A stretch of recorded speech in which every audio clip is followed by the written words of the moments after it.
Morning. Let's see if everything is working.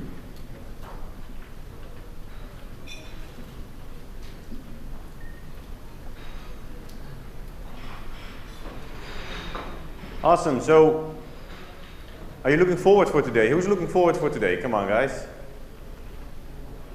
With the previous presentation, I was a little bit doubting whether or not you were awake already.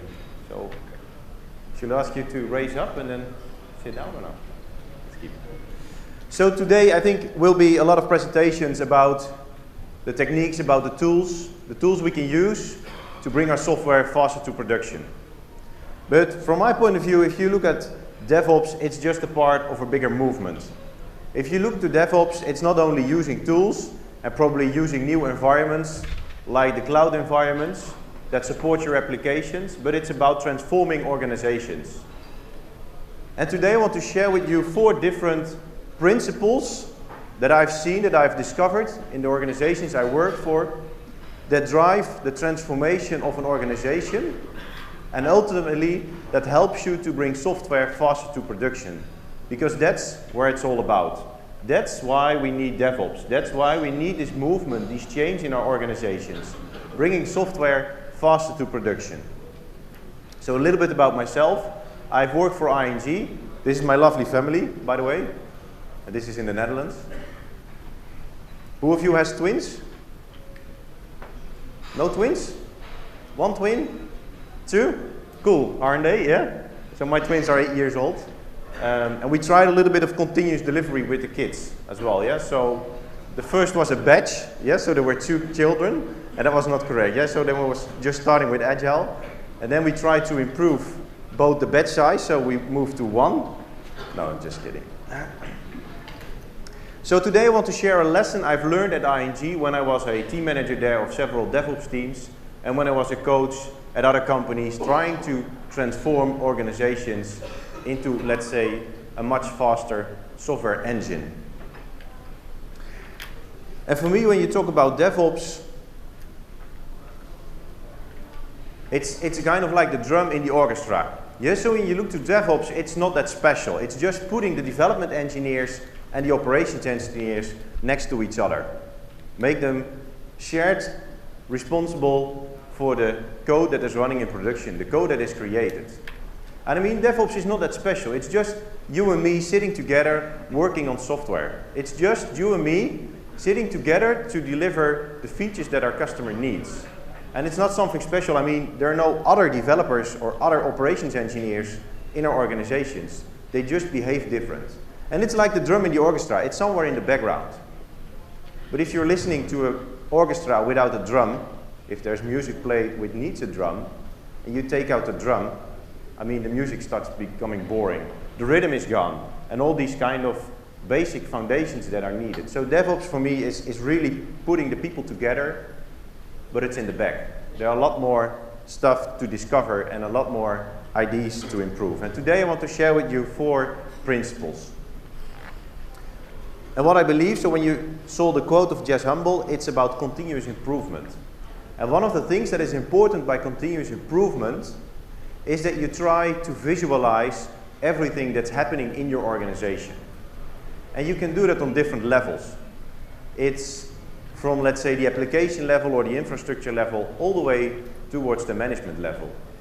And if you really want to speed up, and that's what we want to do, you have to set this up in your whole organization. And the first one, I think it's the most familiar one. You're all familiar with this, yeah? You have some monitoring in your department running, where you monitor your infrastructure, where you monitor your memory usage, your CPU, your disk space, and all these, let's say, these basic foundations that needs to be measured to avoid incidents in production. Well, there are many, many tools out there you can use.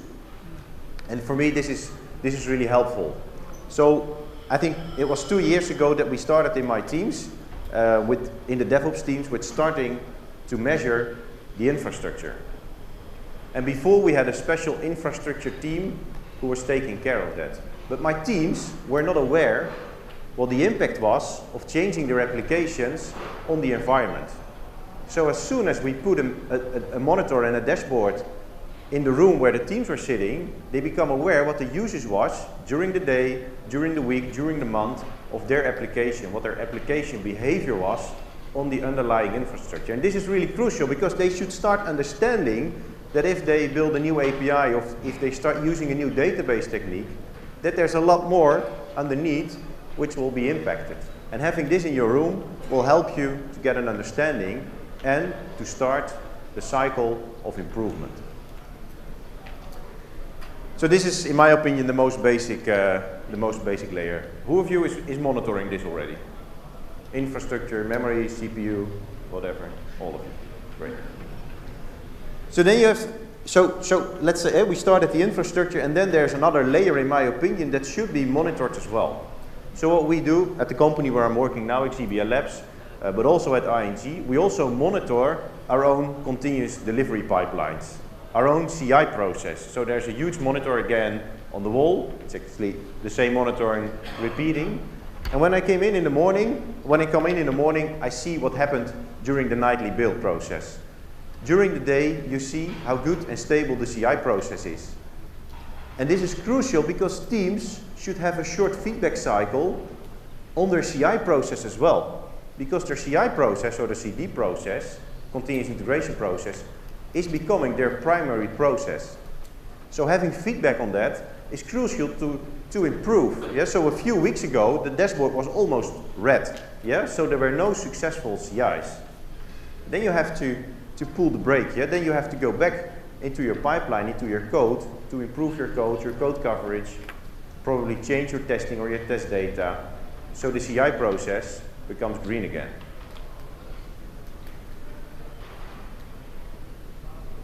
So we've seen the infrastructure, we've seen the monitoring of our CI pipeline, and then I'm a strong believer that teams or DevOps teams should have a visual board in the room as well. So yes, you can make use of Jira or ServiceNow or version 1 for backlog management, but it's helping you if you have a visual board in your room where the stickies are on, the post-its, and where you see the work from to do all the way to done. If you have a physical board which is measuring also, let's say, some historic data, and it's not that fancy, it's just a chart made by hand with some lines on it, but if you see what's happening over the past few sprints or months or half year, you can start improving over there. And it happens quite often that I came in the morning in the office. I always start at 7 o'clock, so I'm most of the time the earliest in the office. Then I open the boards and I just look to the boards. Yeah, so I'm just standing in front of the board and try to understand what I see. So assuming teams are using different colors per application, so a team is responsible for 4 applications, so they have 4 colors of post-its on the board, and they're working, one DevOps team is working on 4 applications at the same time. Yeah, so you just see it because there are 4 different colors in to do. That means they're not focusing on one particular item. And when you look to Agile or Lean, the principle of flow is really crucial. So the board, the visual board, is showing me already that this team can potentially have a problem because they're working on too much items, different items at the same time. And if there are a lot of items, so assuming there are 5 people in this team and they have 15 or 10 items in doing, it says something about how they work with the principle of flow. Because they're working on 10 items at the same time.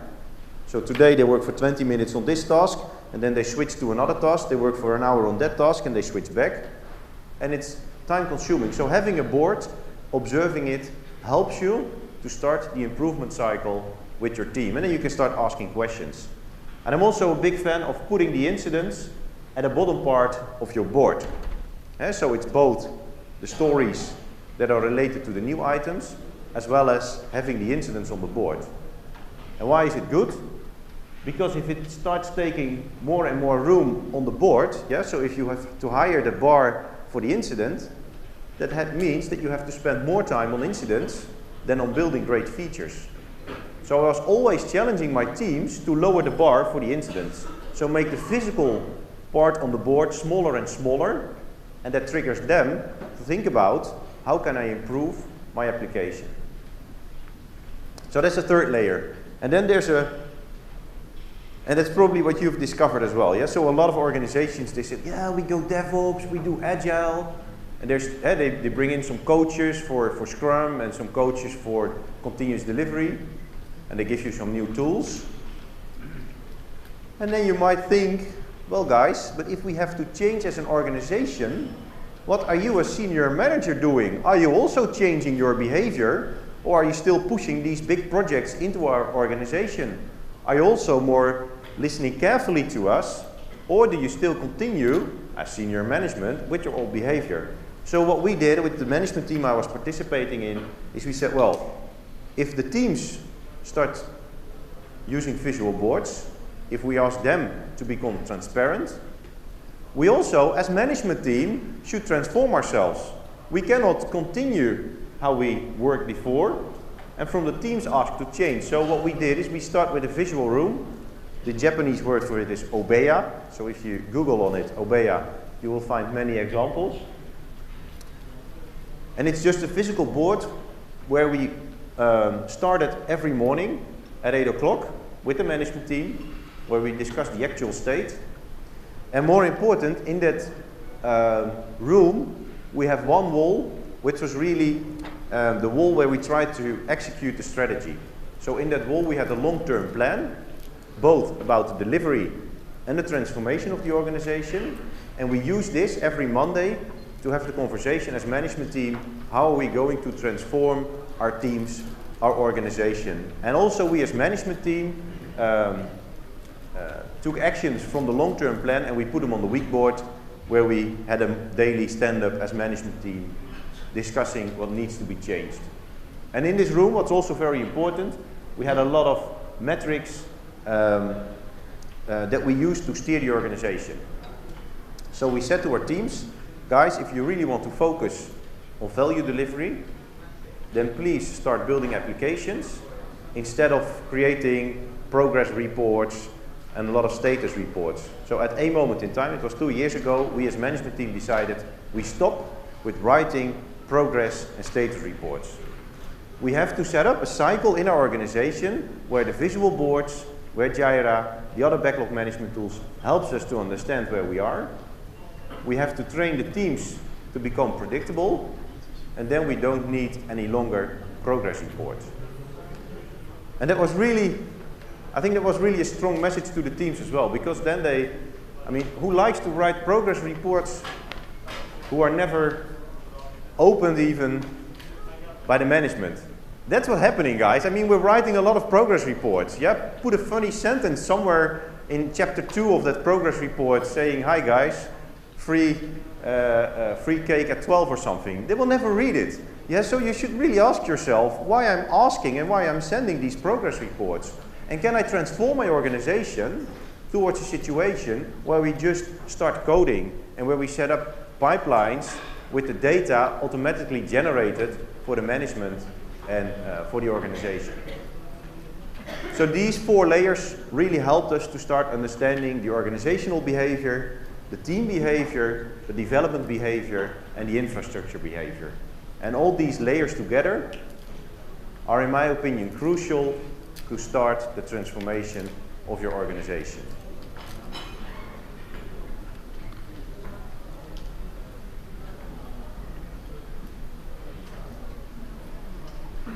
So we have these things in place, and then the question is, what are we going to do?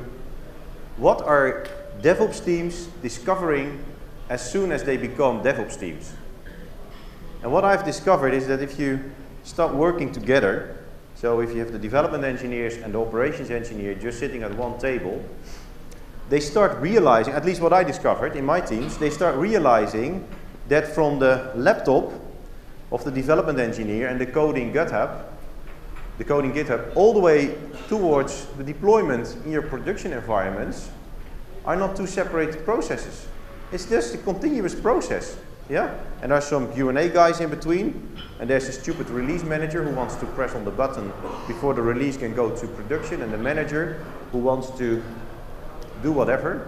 But ultimately, it's just one line from the laptop of the developer all the way towards production. Agree? Who agrees? Yeah, 20% only. That's interesting. Who agrees with that? Oh, okay, 50%. And what I've seen is that teams who are starting with this, yes, they need a lot of technical tools, GitHub, Jira, Artifactory, Jenkins, but they also need something to orchestrate the whole pipeline. And then second, as soon as they know how the process is going from the laptop of the developer all the way to production, they start realizing that there's a lot of waste in this process. And you can do it the other way around as well, yeah? So you can start with test automation. I'm perfectly happy with that, yeah? Because then you can start automating a lot of repetitive activities. You can reduce cycle times. So some of the teams, they will start with the realization that they need a pipeline or orchestration, and other ones, they start with deployment and test automation, and that's fine as well.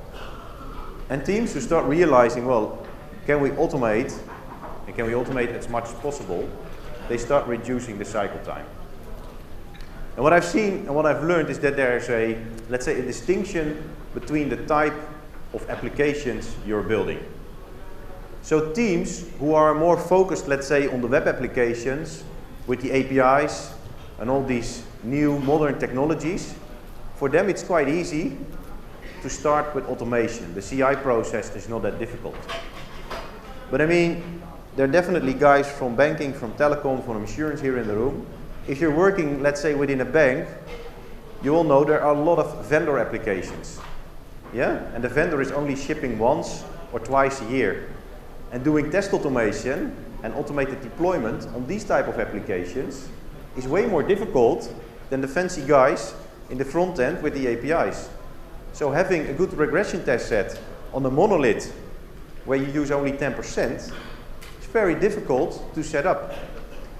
So teams who are more, let's say, on the front end, on the API layers, on the business logic, on the screens, on the apps, they can speed up quite easy.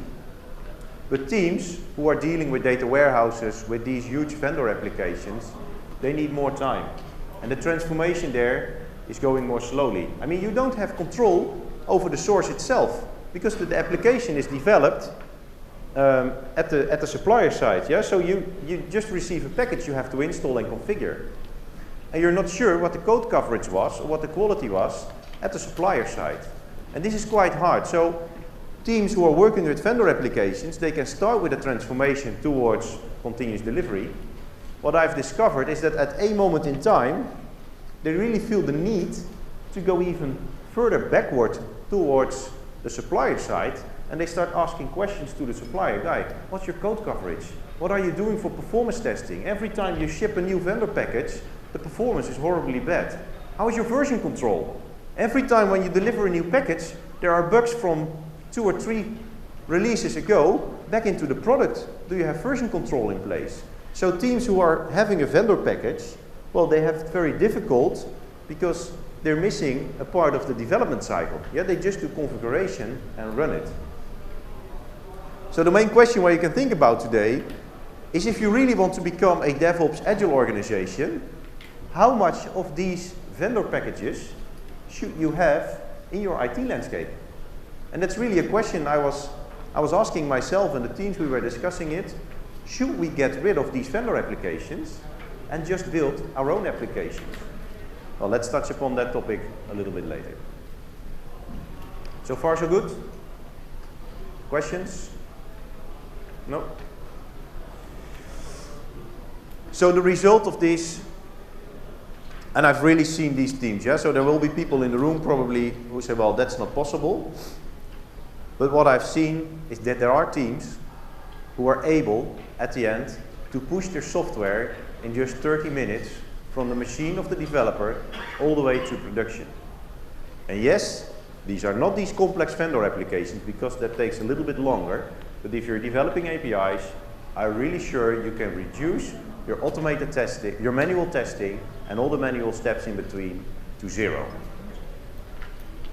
And probably you're doubting, and you say, well, you can say that they're on stage, but back to 0 is not possible in my organization. And then you come up with a lot of reasons, probably good reasons, yeah? Or probably reasons because you want to keep the current behavior and the current culture. So at least you can put it as a dot on the horizon, saying to your DevOps teams, in the team you're participating in or you're managing these teams, saying, guys, in 1.5 years from now, I want to bring back my manual testing to 0. Just as the dot on the horizon, the purpose, the goal. And what's needed in that enormous long and slow process of 2 weeks of releasing an application, what's then needed, what actions should be taken to get to, or to come to achieve the goal of 0 manual testing. And it's fine if you reduce the time from 2 weeks back to 2 days. I mean, that's a tremendous improvement. Yeah? But if you're not strong enough and brave enough in putting a huge dot on the horizon, the transformation will not start. So I've learned that a lot of teams can achieve this. But there's much more to do. If you're working, for example, in a bank and you have a huge payment stack of 32 applications before a payment action from the customer is processed in all our different systems, I mean, imagine how complex the release is if you want to change one product. You have to release 32 vendor applications. So there are situations where it's complex. So that's why you need to improve your landscape as well. Kurt already mentioned it, and probably some of the speakers who were before Kurt, which I didn't understand, mentioned it as well. I'm pretty sure, and I see it happening, that all industries are becoming an IT industry. And you've probably heard it already for many, many times. But the funny thing is, if you realize what the effect is of us turning into, or all companies turning into an IT industry, that means that what we do is becoming the primary process of an organization. And yes, at ING we still sell banking products. Yes, we still have payment accounts, we have still mortgages. But how we deal with it, how we offer it towards our customers, I mean, it's IT. Everything, everybody is going more and more online. So the last time I visited a branch, so a physical bank office, I mean, it was years ago. You can do everything on your phone. You can do everything online. Yeah, so the idea behind it is that these companies become an IT company. And if they become an IT company, IT is the most important process. So if you look to it from that point of view, that means you have to improve all your processes and your whole organization. So finally, in my opinion, it's about going from concept. I have a brilliant concept, the laptop of the developer, all the way towards pushing it towards production. Because that's where we earn the money. I mean, you can have a backlog full of brilliant ideas, but if you're not able to push it very fast to production, it's useless. Yeah? I mean, you will not earn any money if it's still in GitHub. You're not earning money if it's still on the backlog in Jira or in ServiceNow. It needs to be in production. And this is the cycle we have to improve time after time.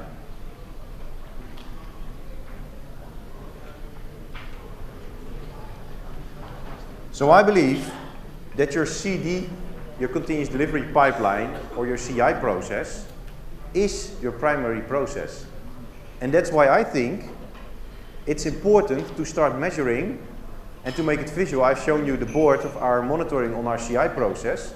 That's why I think it's important to monitor on a daily basis your CI process. Because if it's failing, your primary process is failing. Yeah? If it's red, that means you're not able to push the concept towards production, towards cash. So having this in place, monitoring this is important. And then teams who have this in place, they will start with optimization of it. Yeah? So this, for example, is a release pipeline. First, a lot of activities on the QA environment, the testing environment, then some activities on the acceptance environment, and then ultimately we push it to production with some smoke test, configuration, and stuff like this. And I mean, every application has its own way of doing this. Important, what I think is important, is that teams start measuring the throughput time. So how long does it take before the acceptance tests are executed? How long does it take before our software is deployed? Yeah, so Again, back to the vendor application that we were running. It was running on a Tomcat. I mean, how long normally does it take before a Tomcat is restarted?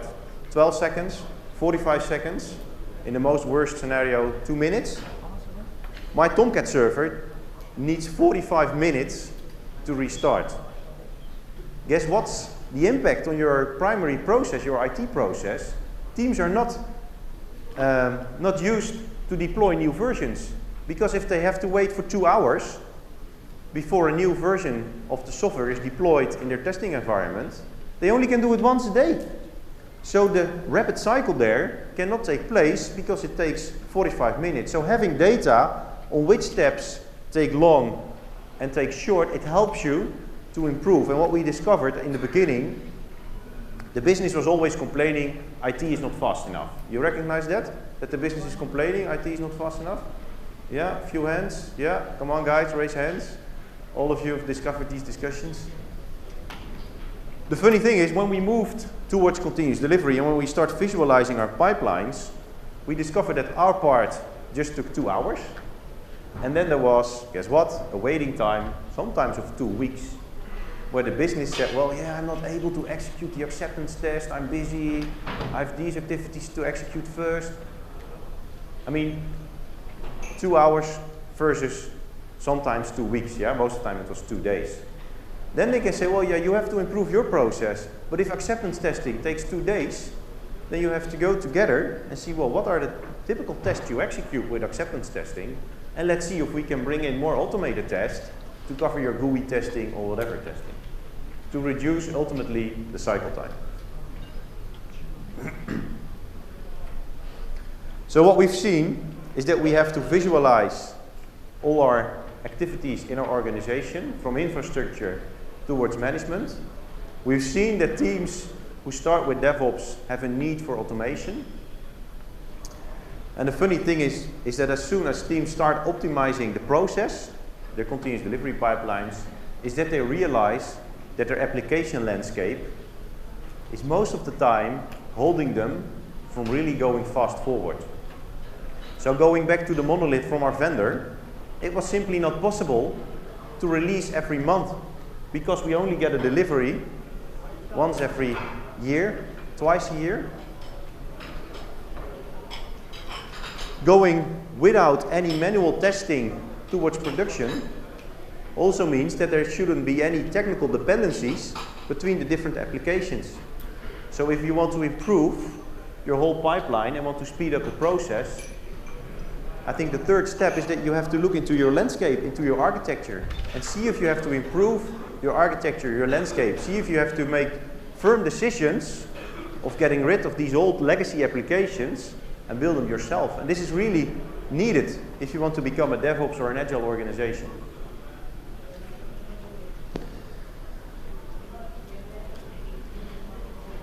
And what I've discovered is that everyone wants to keep the status quo. So there are architects in the organization who say, well, we tried it 10 years ago as well, or 5 years ago. It's not going to work today, yeah, because we discovered this and that. And then there's your business partner saying, yeah, you can migrate away from this big vendor application, but from a business point of view, it's okay. Yeah, it's still Oracle Forms. Who's familiar with Oracle Forms? Yeah, it's amazing. Yeah, I mean, it's technology from quite a long time ago, and it's hard to push that into a continuous delivery pipeline. But their business is running stable, so they're not willing, the business, to transform towards new technologies, because yeah, but I can run my business stable. Yeah, it's not that fast, and I cannot have everything I need, but it's stable. I do not migrate a portfolio of millions towards a new system. So there are a lot of people who start arguing to keep the status quo. Or these guys from security who say, no, we do not go to cloud, or we are not willing to go to containers. I'm pretty sure that most of the Google and the Amazon clouds are way more secure than our own on-premise setup in our own data centers. Yeah, I mean, well, at least at ING, a lot of data centers and setups are quite old, and I think it's the same here at your company. And that's fun, yeah, because you have to go through these argumentations and through these people. And as soon as people start understanding this, I think you have to switch your landscape. as I said before, you have to transform your complex architecture towards a way more simple one. Ultimately, for example, to reduce end-to-end testing. So, who of you is executing end-to-end testing before you go live with your system? Not so many. You can release, all of you independently, your applications to production? Come on. 2 hands, 3 hands, 4 hands? Exactly. I mean, there are so many end-to-end tests going on. And one of the nice dots on the horizon you can put is say, well, I want to reduce my end-to-end testing back to 0. Not only manual testing, but also end-to-end testing. And by stating that, you have to transform the underlying architecture, the underlying landscape to achieve these goals. And that brings me almost to the end. What I see in a lot of organizations, and also in the organizations I work for, is that we feel comfortable to manage the complexity. But complexity shouldn't be managed. Complexity is there to be solved. Yeah, so if you have people in your organization who have a role like incident manager, or SLA manager, or performance manager, or release manager, I'm not saying you should fire these people, but my question is, how can you make use of their power to transform your organization into an organization where the complexity is gone? So for example, release management, I'm a firm believer that you can automate almost everything of it. Yeah? So the knowledge of this guy is really useful because it can help you to automate the whole release management process. So it's always, so my teams at the moment in time, we were growing and growing, and then one of the teams, they said, well, can we have somebody who is taking care of certain activities? It was about backlog management. So on top of the product owner, they want something to start managing the backlog that was across 3 DevOps teams. So they asked really for a manager, somebody who starts managing this. And then I asked them the question, well, why should you need somebody? And then they came up with a lot of problems they see and a lot of complexity in the whole process. And then we start trying to renew or refresh the whole process, so we don't need a manager, but we just have a simple process. And ultimately, is that the whole organization, especially also the DevOps team, they become more and more hungry for data. It's about data of the infrastructure, it's about data of the CI process, it's about the releasing timelines. And everybody starts slowly but steadily realizing that they need data to transform their organization. I mean, you can spend millions on a transformation, but if you do not have a clue, if you're really improving your concept to cache, it's worthless. And that brings me to, to the summary. So what I tried to have explained is that visual management and continuous improvement on all layers is needed to transform your organization. And the simplification of your landscape helps you to speed up the concept or the principle from concept to cache. And I believe that you have to build in a visual pipeline, because pipelines are also just processes in your organization to transform your organization. Thank you so much.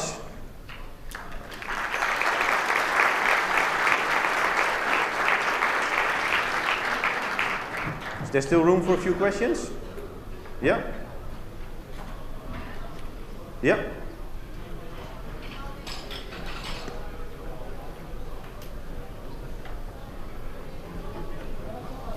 You know, your architecture is as complex as your organization. If you have a separate organization for security, for example, they have their own goals and focus areas, or you have a separate governance team, they have their own issues, whatever, and they expect all those issues are taken into account during the development and operations life cycle. So how do you deal with this kind of issues in your organization? Yeah. So really good question. So you say the complexity of your organization, simply you see it back in your application landscape, in your architecture. I'm absolutely agree with that. So if you, I mean, we cannot cover everything. So if you take, for example, security, yeah? So these guys come up with minimum standards, with coding guidelines, with releasing guidelines. I mean, they're very strong in producing guidelines. And if you have to apply all of them, it's quite difficult. So we did it the other way around. So when our teams are moving into the continuous delivery way of working, the DevOps way of working, we said, okay, let's keep the security guidelines aside us.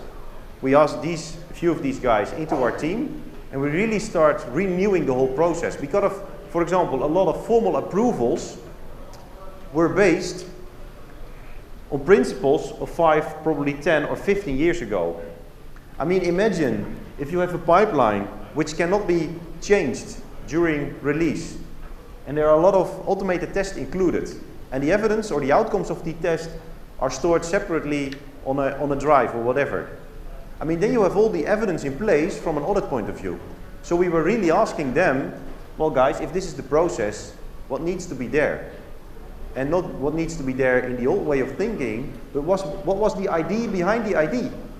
So what was the real reason that we put all these measurements and mitigations in place? So what we did is we completely renewed that process as well.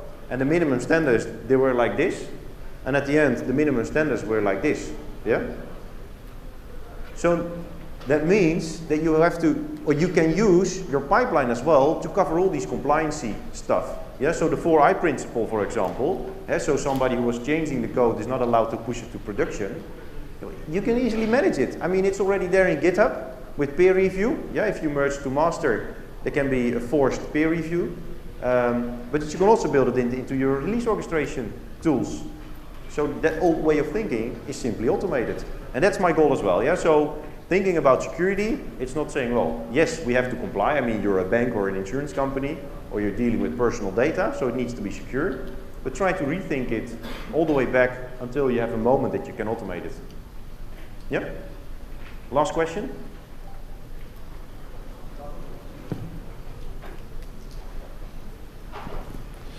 You repeated a well-known phrase that IT is becoming the main process. Doesn't that alienate us IT people from the business, that we have enough cockiness that we are doing some rocket stuff that business has no understanding? So when we say that IT is the main process, we put us a little bit further away from business, and in the look of business we become some people that needs to be managed. How about that? Good question. So if I understand you correct, if we position as IT ourselves as the most important things that happen in an organization, are we not making the gap even bigger between business and IT? Yeah? Can I phrase it that way? So I fully agree with you. Yeah. So that's another way. And sorry for that. That was not my intent to say. So when I say IT, and when I see IT at ING, very short, we started with Scrum, and Scrum was only about dev. And then we moved to DevOps, where we said, well, IT is about development and operations. And for example, ING, and I see a lot of organizations, they now moved what they call the Spotify model, or Biz DevOps, or whatever. And exactly because of what you said, yeah, so IT was becoming faster, but there was no connection with the business. We said, well, let's reorganize ourselves another time, and let's add, let's say, the business into our teams to really make one organization and one process. So and that's what my intent was when I explained it becomes a primary process. There's business inside, yeah? It's just business, development, and operations. Yeah. Thank you so much. So thank you so much, guys, and enjoy the day.